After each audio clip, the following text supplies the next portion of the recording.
Today as we study, I want us to think about how that a father, a godly father, blesses his home. We're here as Christians. It is our desire to be a blessing. And whether you're a Christian or not, it should be your heart's desire to be a blessing to other people. To be a blessing to your mate. To be a blessing to your children. To be a blessing to extended family members, neighbors, and friends. God is one who blesses. Jesus came to bless. You and I are to be like our God and our Father. We're to bless others around us. Today we think about a father's heart. Father's heart. The heart of a father is one that, first of all, should be set on God. You and I are to love God first and foremost. That is the principal relationship. The heart is set upon one's God. Not only so, but the father's heart is set upon his family. It's so easy in our world to become distracted. There's so many things around us that create distractions. You and I have to have our hearts set upon God and His kingdom, Matthew 6:33. We need to have our hearts set upon our mate and upon our offspring, to lead them, to provide instruction, to be an example before them, and to love in this relationship. Father's heart must be strong. I want us to think for just a moment about a former vice president, his speech. This was a couple decades ago, and the things he had to say on that occasion when he gave his speech created quite a stir. He said, "The failure of our families is hurting America deeply. When families fail, society fails. Children need love and discipline. They need mothers and fathers. A welfare check is not a husband. The state is not a father. It is from parents that children learn how to behave in society. It is from parents above all, that children come to understand values and themselves as men and women, mothers and fathers. And for those concerned about children growing up in poverty," he continued, "we should know this. Marriage is probably the best anti-poverty program of all. Among families headed by married couples today, there is a poverty rate of 5.7%. But 33.4% of families headed by a single mother are in poverty today." Again, that was more than 20 years ago. Ultimately, however, marriage is a moral issue. Bearing babies irresponsibly is simply wrong. Failing to support children one has fathered is wrong. We must be unequivocal about this. I believe that every one of us in this assembly this morning can give a hearty amen to the things that were expressed in this speech, because he hit the nail time and time again on the head. Marriage in the home. It's a part of God's purpose. It's a part of His plan for society. Today we're thinking about a godly father blessing his home. A godly father will do his part to provide for stability in the home. In the home, security is important to the mate and to the children. But not only so, stability is important. And that means that as fathers, we must do our part to provide for that stability by keeping our marriage vows, by loving our spouse. It's been said, as a matter of fact, that the greatest thing that a father can do for his children is to love their mother. And so as fathers, we need to love our mate.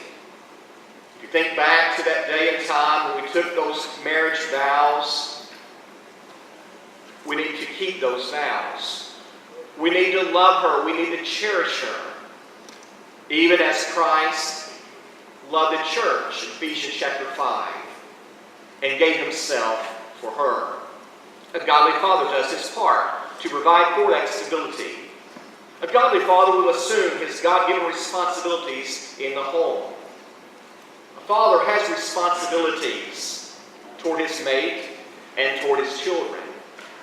Not just to financially provide for them, as we're going to talk about it momentarily, but he needs to assume his responsibilities, not just to beget a child and then go on his way merrily. Back in the days of the Apostle Paul, during the days of the Roman Empire, the relationship there were no rights for women and children in the Roman Empire. Christianity brought about revolutionary changes for the home. Concerning children, it is said that when a child would be born, the child would be brought before the father and set on the ground at his feet. And the father at that time would have a decision to make. Either he could reach down and pick up that child and acknowledge that child to indicate that he wanted to keep that child, or else he could turn and walk away.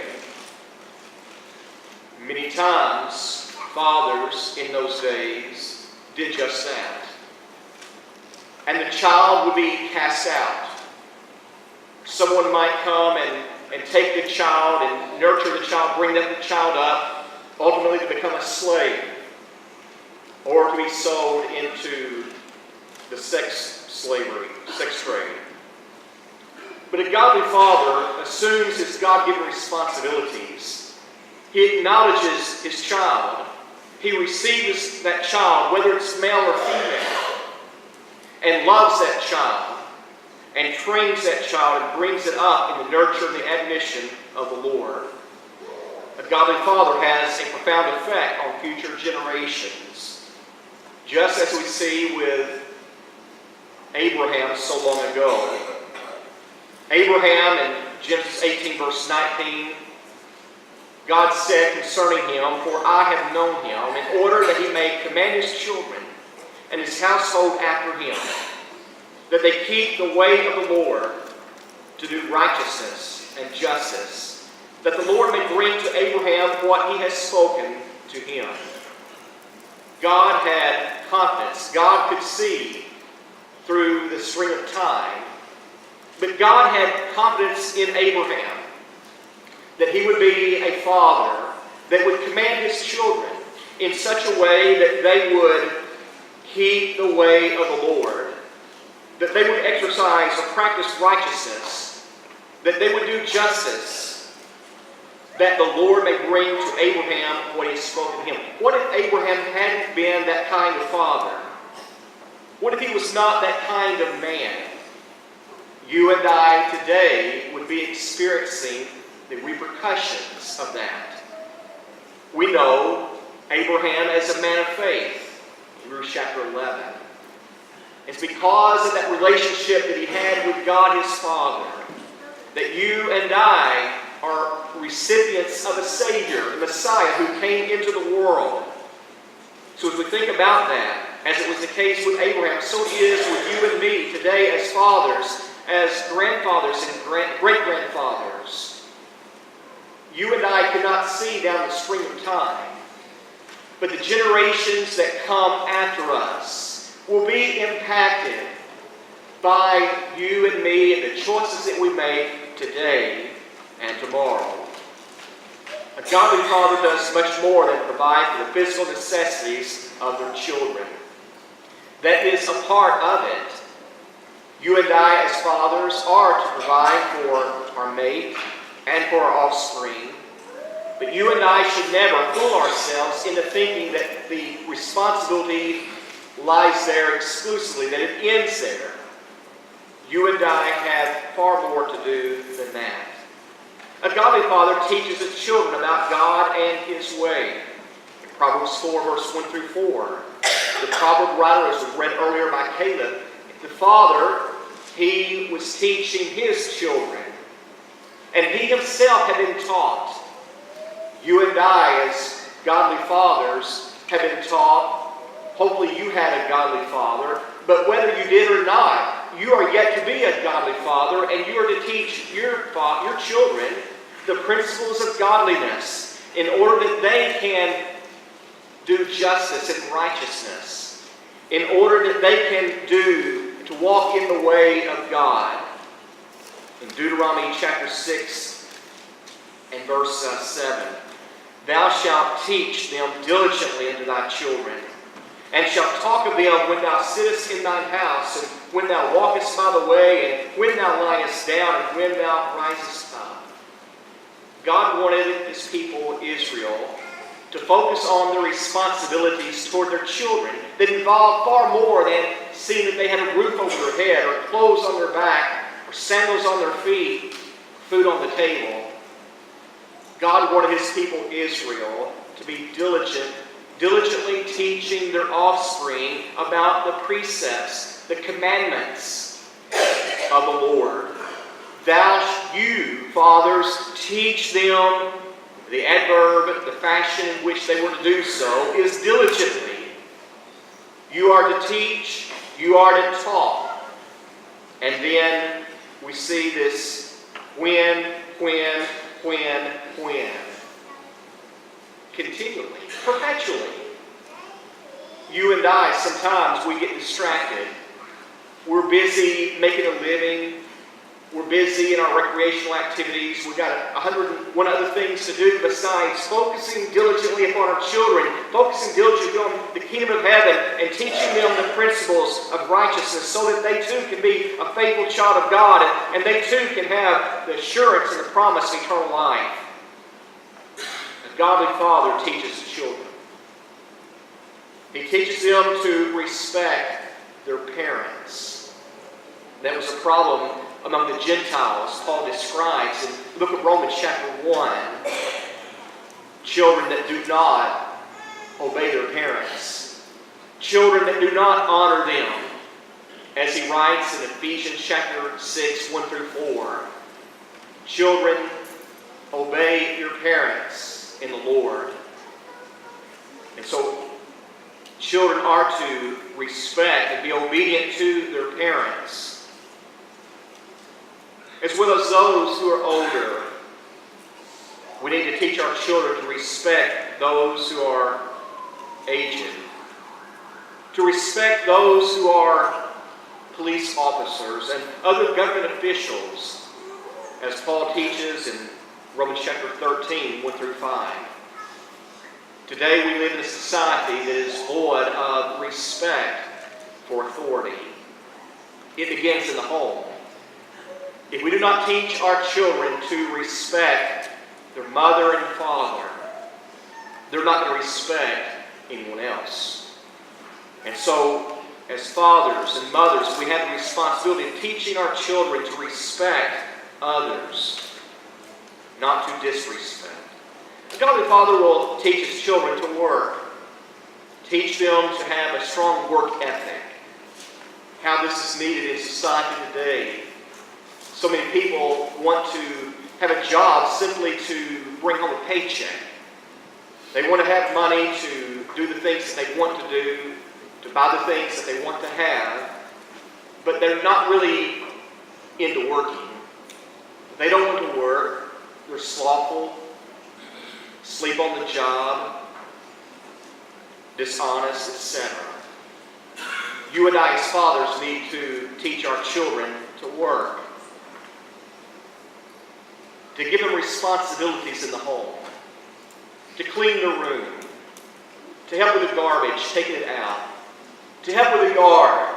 We need to give our children responsibilities, to teach them a good work ethic. God the Father teaches his children the proper use of money. The proper use of money. We are stewards of that. And we need to spend wisely.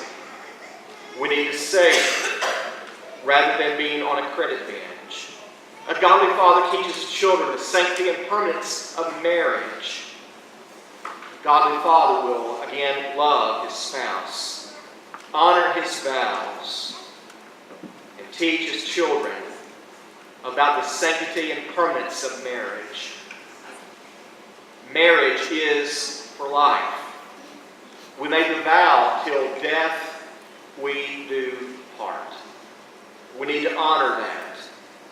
Matthew chapter 19. We need to keep that vow. A godly father disciplines his children. Ephesians 6:4, Colossians 3:20, 21 is a parallel to that. Hebrews 12:7-11, as well as Proverbs 13 and verse 24. In verse 4 of Ephesians chapter 6, the Bible says, "You fathers, do not provoke your children to wrath, but bring them up in the training and admonition of the Lord." Going back to the days of the Roman period, the days in which Paul himself was brought up, oftentimes fathers were very harsh toward their children. Children were seen as property, and their children could be worked in the fields just as slaves, and even in chains. Fathers could enact the death penalty upon their children as they pleased.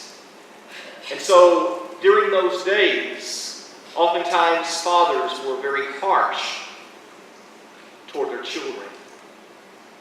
Paul here teaches a principle to fathers that would change the mindset of that day and age. Fathers need to discipline their children. There needs to be corrective discipline, adjoined with instruction. There needs to be punishment on the one hand and rewards on the other. And the punishment, as has often been said, needs to fit the crime, as it were. And so as fathers, as we punish our children, we need to be very careful that we do not do so in a spirit of anger and wrath and rage. We need to keep ourselves under control emotionally. Make sure that we're dispensing that punishment in a calm and controlled way because of love for that son or that daughter.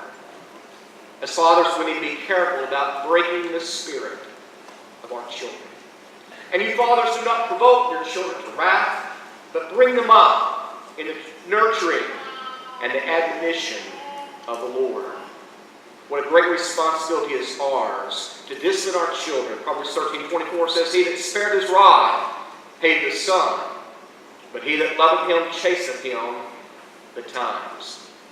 In that passage of Hebrews chapter 12, the Hebrew writer talks about God, our Heavenly Father, and how that our Heavenly Father, He chastens us as His sons and daughters because He loves us. Because we are His sons and His daughters. And He draws a parallel how that's the case with even fathers, earthly fathers, who are, of course, imperfect in their chastening. But fathers do that. That's something that fathers who love and care about their sons and daughters do. Because He wants them to grow up, to be mature, responsible citizens of whatever nation they may live in. Some time ago, a poll was taken about what is it that makes a good father? What do the children have to say? Well, a good father is one who he takes time for me. Incidentally, love for children is spelled T-I-M-E. He takes time for me. He listens to me. He plays with me. He invites me to go places with him. He lets me help. He treats my mother well. He is nice to my friends. He punishes me only when I deserve it. He's not afraid to admit it when he's wrong. That's good father. You and I as fathers, we need to seek to be good fathers. We need to be fathers that God commends. Going back to Genesis 18 a few moments ago, Abraham was a man that God commended, would commend as a father. You and I need to see God's commendation as a father. I want to ask this morning, how are you raising your son? A farmer? You're raising cotton and corn. You say, as fine as the earth will grow. You're raising cattle and hogs and sheep that win wherever they go. You're raising wheat that is hard to beat. And I know you're courting the bond. But tell me this, O man of the soil, how are you raising your son? Do you take the time to talk to him of the things he ought to know? Do you show him the good and bad of life and teach him the way to go? Does he trust in you as a son should do? Do you make him your friend or slave? Will he stand someday with his fellow men honest and strong and brave? Oh, cotton and corn and wheat and oats are things it is well to grow. And cattle and hogs and a bank account are good for a man, I know.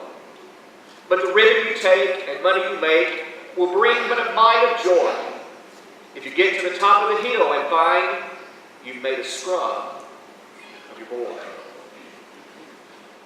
How are you raising your son? It's been said that children are like Jello. In that, you've got to put the good in them before they sin. I don't know exactly how long it takes for our children to sin, but it's not long. I'm going to throw out a wild guess, but I'd say about 3 or 4. They're beginning to sin, I know that. You and I need to teach our children. We need to instill good things in their hearts, in their minds. We need to teach them good things. The truth about God, our Creator, our Heavenly Father. His character. His holiness. What an awesome God He is. You and I need to teach our children about His Son Jesus. The things He did. The life He lived. And the sacrifice He made. The church He purchased with His blood. You and I need to teach our children about how to live morally and with ethics before they set. Before they become like the world. Living in darkness and sin. See, this morning, we're here together. What a joy, Brother Jim pointed out earlier. And you don't have to be gone for 3 weeks for it to be a joy and for it to taste wonderful, to be together as God's family. It's wonderful that you and I have this moment in time to be together. Sons and daughters, grandchildren, great-grandchildren, whatever the case may be in our respective relationships that we have physically in this world and spiritually. It's wonderful that you and I have this time together. But this is not it. This world is not a home. We're pilgrims. And what the greatest joy will be when we see Jesus. And He says to mothers and fathers, and He says to sons and daughters, and grandchildren and great-grandchildren, it's time for a family reunion. It's time to be together in the greatest home you could even imagine. Let's work to be that. Let's be godly men and women, faithful and true.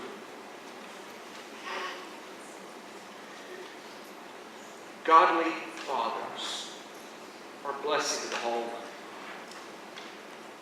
Are you blessing your home? Are you blessing your children? Are you blessing grandchildren? By setting the right example, exercising that power of influence, leading your little hearts to Jesus. The Father's heart is set on God and their family. Let's love. Let's care. Let's lead. Today, what about you? You can't be a godly father if you're not in Christ. If you're not in the family of God, you're not a godly father. Your children need to see you. They need to see you submitting your life to Jesus. They need to see you walking in the way, the light. They need to see you in Sunday school. They need to see you singing and praying and worshiping God as a child of God. Is that what they see in you? Do they see the light of God in you? I've got good news for you this morning. If you're not a child of God, you can become one this morning. God begets His children through the incorruptible seed, the eternal Word, implanted in your heart, germinating, bringing forth fruit. As you come confessing with your lips, Jesus is the Son of God, repenting of your sins, and being immersed in the watery grave of baptism, that your sins can be washed away by the blood of Jesus. It is God who adds you to the church, Acts 2:47. That can be your joy and your privilege this morning, to begin that new relationship in Christ. Today you need to come back home. The Father is waiting with outstretched arms. He loves you, willing to forgive. Would you come with us?